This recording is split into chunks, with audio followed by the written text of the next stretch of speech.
بسم اللہ الرحمن الرحیم۔ السلام علیکم۔ آپ دیکھ رہے ہیں DDP انالیٹیکا۔ ویسے تو پاکستان میں ہمارے تمام ہی ادارے میرٹ نہ ہونے کی وجہ سے برے حال میں ہیں، تباہ شدہ ہیں۔ وہ تحقیقاتی ادارے ہوں نیب کی طرح یا FIA وغیرہ، پولیس کا ڈپارٹمنٹ ہو، یا آپ کے کمرشل ادارے ہوں جس طرح PIA ہے، اسٹیل ملز ہے، ریلویز ہے۔ کوئی ادارہ ایسا نہیں بچا جہاں پہ میرٹ کو بالا طاق رکھتے ہوئے اپنے سیاسی چمچے چیلے چانٹوں کو بھرتی نہ کیا گیا ہو۔ یہ ادارے سارے تباہ ہو چکے ہیں، جس کی وجہ سے ملک میں آج آپ کو ایک ابتری کی حالت نظر آتی ہے۔ اکانومی آپ کی ٹھیک ہو نہیں سکتی جب تک کہ یہ جو آپ کی اکانومی پہ بوجھ بنے ہوئے ادارے ہیں، بوجھ بنی ہوئی چیزیں ہیں۔ آپ بجلی کا سلسلہ لے لیں، نیپرا لے لیں، پیمرا لے لیں، کچھ لے لیں، وہ ہر طرف آپ کو نظر آتا ہے کرپشن، تباہی، میرٹ کا قتل۔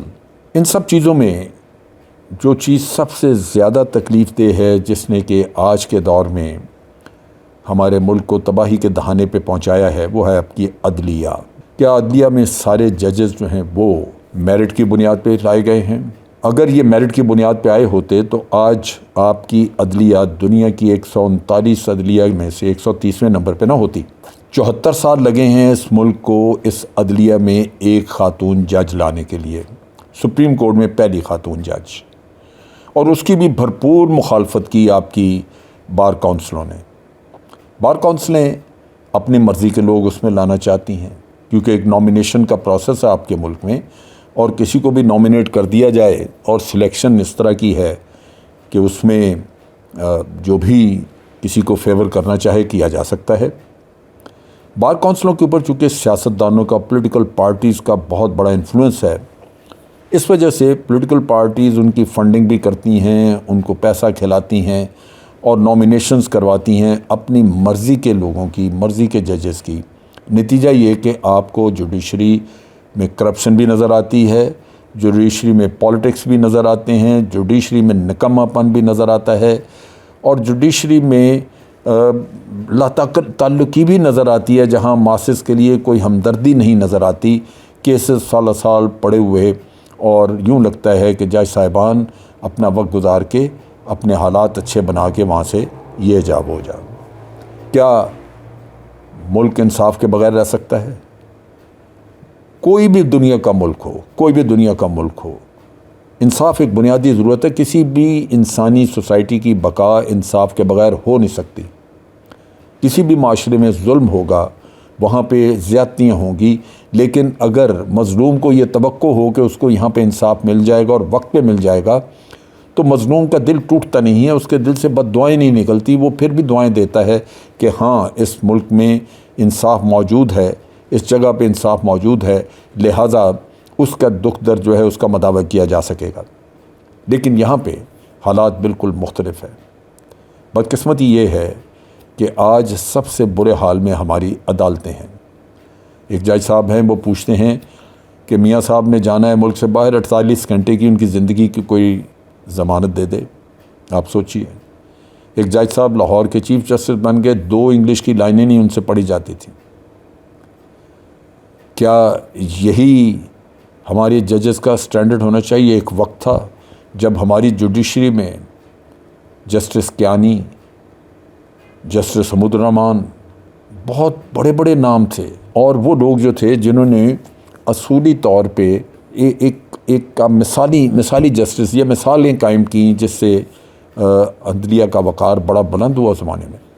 لیکن مختلف وقتوں پہ سفارشی لوگ بھی اس میں بہت آتے رہے، اور آج تو آپ دیکھ لیجئے افتخار چودھری کے آنے کے ساتھ ہی جو عدلیہ کی بربادی ہوئی، جو ظلم ہوا عدلیہ کی شکل میں اس ملک کے اوپر، وہ تو سوچ بھی نہیں سکتا کوئی کہ کیا ایسے ججز دنیا میں کسی اور بھی جگہ پہ ہوں گے۔ تماشا، کھیل، عجیب قسم کی صورتحال ہے۔ انسان پریشان ہو جاتا ہے کہ یہ معاملات ہمارے ملک کے چلیں گے کیسے۔ اس میں سوچنے کی ضرورت یہ ہے کہ کیا آج کا جو نظام ہے، جو سینیورٹی کی بنیاد پہ رائج کیا گیا، کیا وہی چلتا رہنا چاہیے؟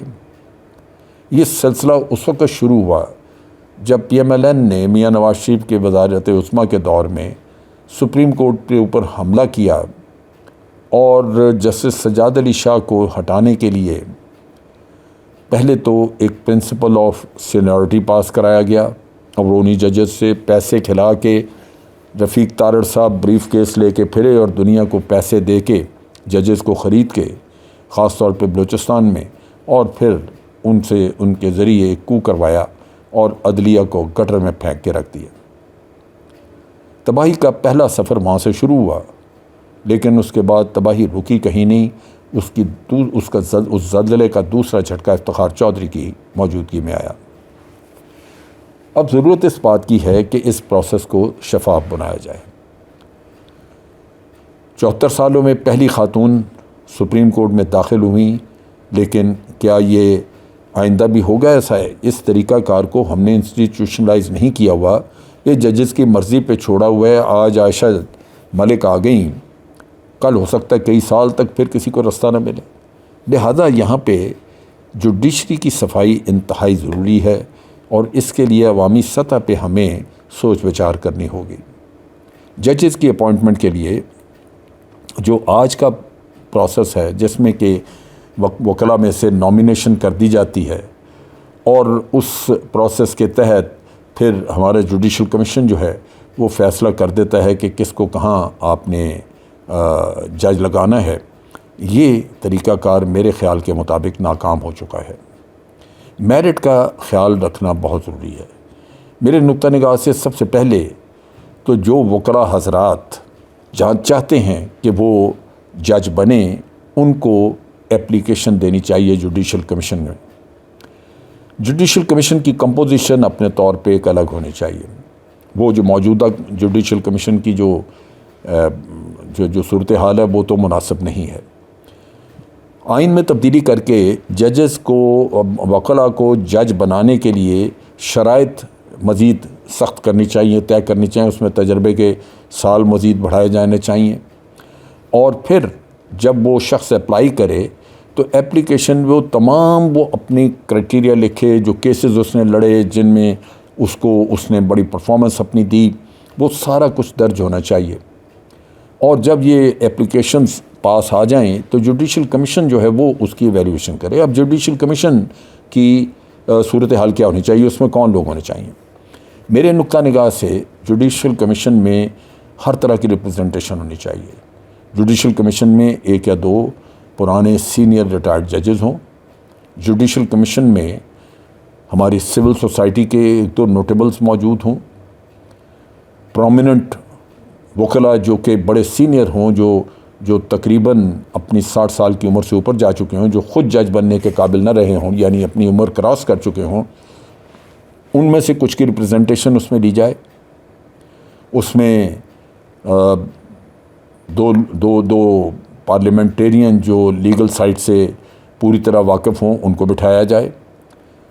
غرض یہ کہ جوڈیشل کمیشن کو ایک آل ریپرزنٹیٹیو باڈی بنا کے اس کے سامنے اپلیکیشنز رکھی جائیں، اور سب سے پہلے تو وہ اپلیکیشنوں کی بنیاد پہ ہی اسٹڈی کر کے اور وہ ان کو شارٹ لسٹ کریں۔ ان اپلیکیشنوں کی کاپی سب ممبرز کو مہیا کر دینی چاہیے، وہ اپنے گھر سے اسٹڈی کر کے آئیں، تیار ہو کے آئیں، اور اس کے بارے میں پھر وہ وہاں پہ آ کے اپنا نقطہ نظر دیں، اور ایک سلیکشن بورڈ کی شکل میں یہ طے ہو کہ کون سے لوگ شارٹ لسٹ کیے گئے ہیں۔ جو لوگ شارٹ لسٹ کیے جائیں پھر ان کے انٹرویو کیے جائیں، ان لوگوں کو کہا جائے کہ آپ آ کے پریزنٹیشنز دیں، وہ دیکھا جائے کہ واقعی ان کی ذہنی کیفیت، ذہنی کیپیبلٹی ایسی ہے کہ وہ ریشنلائز کر سکتے ہیں چیزوں کو۔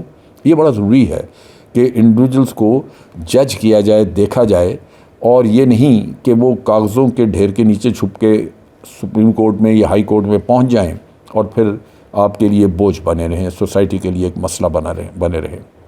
یہ نہیں ہونا چاہیے۔ پھر ان کی انٹیلیجنس رپورٹس جو ہیں وہ 2-3 اداروں کے ذریعے حاصل کرنی چاہیے۔ اس میں بہت ضروری ہے پبلک پرسیپشن ان کی آنیسٹی کے بارے میں، ان کی وطن کے ساتھ لائلٹی کے بارے میں، ان کے خیالات، اور پھر سب سے امپورٹنٹ چیز کہ ان کی کیا پولیٹیکل ایسوسیشنز ہیں۔ نان پولیٹیکل آدمی چاہیے، ورنہ وہ آ کے یہی کچھ کرے گا جو آج کے ججز کر رہے ہیں۔ یہ رپورٹس لے کے تو ان کو پھر اسٹڈی کیا جائے، پھر سلیکشن کا پروسیس جو ہے وہ نمبرنگ کے ذریعے کیا جائے، جس سے پتہ چلے کہ آپ نے اگر 4 جج بنانے ہیں، 50 اپلیکیشنز ہیں اور 50 میں سے کون ٹاپ کے 4 ہیں جن کو آپ جج بنا رہے ہیں۔ یہ پروسیس میں آؤٹ لائن کی شکل میں ذکر کر رہا ہوں، لیکن اس کو مزید اسٹریم لائن کیا جا سکتا ہے، اس کے بارے میں مزید تجاویز لی جا سکتی ہیں۔ آپ کئی 5-6 اور ملکوں کے 7 ملکوں کے سسٹم جو ہیں سلیکشن کے، ان کو اسٹڈی کر سکتے ہیں، ان میں سے پوائنٹس لے سکتے ہیں، لیکن خدا را اس ملک کو آج کے اس سسٹم سے نجات دیں جس میں کہ ججز کا کوئی معیار ہی نہیں ہے۔ یہ آج کے جو عدالتیں ہیں ہماری، وہ بیٹھ کے صرف اور صرف اپنا پروسیس چلا رہے ہیں جس میں کہ ان کے مفادات جو ہیں وہ کسی طرح سرو کیے جا سکیں۔ اگر یہ ججیں، آج کے ججز، آج کی عدالتیں ہماری کیپیبل ہوتی، انصاف دینے کے اہل ہوتی، ایماندار ہوتی، کرپشن نہ یہاں پہ ہوتی، سیاست نہ ان میں ہوتی، ان کی وابستگیاں میڈیا اور سیاست کے لوگوں سے نہ ہوتیں، تو آپ دیکھتے کہ آج ان کا 130واں نمبر نہ ہوتا دنیا میں۔ یہ آپ کا فخر ہوتی ہیں، آپ کے سر کا تاج ہوتی ہیں عدالتیں، اور دنیا ان کی مثال دیتی، لیکن ایسا نہیں ہے۔ آج یہ آپ کے لیے شرمندگی اور ذلت کا باعث بنے ہوئے ہیں، اور وہ تو چھوڑیے، جو آپ کے لوگوں کا حال انہوں نے کر دیا ہے۔ آج تو جب جج فیصلہ سناتے ہیں کسی کیس کا، تو پتہ چلتا ہے کہ جس شخص کی اپیل پہ فیصلہ ہوا ہے وہ 10 سال پہلے فوت ہو چکا ہے۔ یہ عدالتیں کم از کم میرے نقطہ نگاہ سے اس ملک کے مفاد میں نہیں ہیں۔ ضرورت اس بات کی ہے کہ ان کی صفائی کی جائے، اور صفائی کرنے کے لیے سب سے پہلے سلیکشن سسٹم اور کرائٹیریا اور میرٹ سیٹ کیا جائے۔ اگر ہم یہ نہیں کریں گے تو یہ آج 130واں نمبر ہے، کل یہ 140ویں نمبر پہ ہوں گے، کیونکہ ہمارے مقدر میں انحطاط، گراوٹ اور اسی طرح کمزوریاں ہی لکھی گئی ہیں۔ یہ اس قوم کو جاگنا ہوگا اور اٹھ کے اپنے حالات بہتر کرنے کے لیے سب سے پہلے اس ملک کا نظام انصاف درست کرنا ہوگا۔ آج کے لیے اتنا ہی۔ افواج پاکستان زندہ باد، پاکستان پائندہ باد۔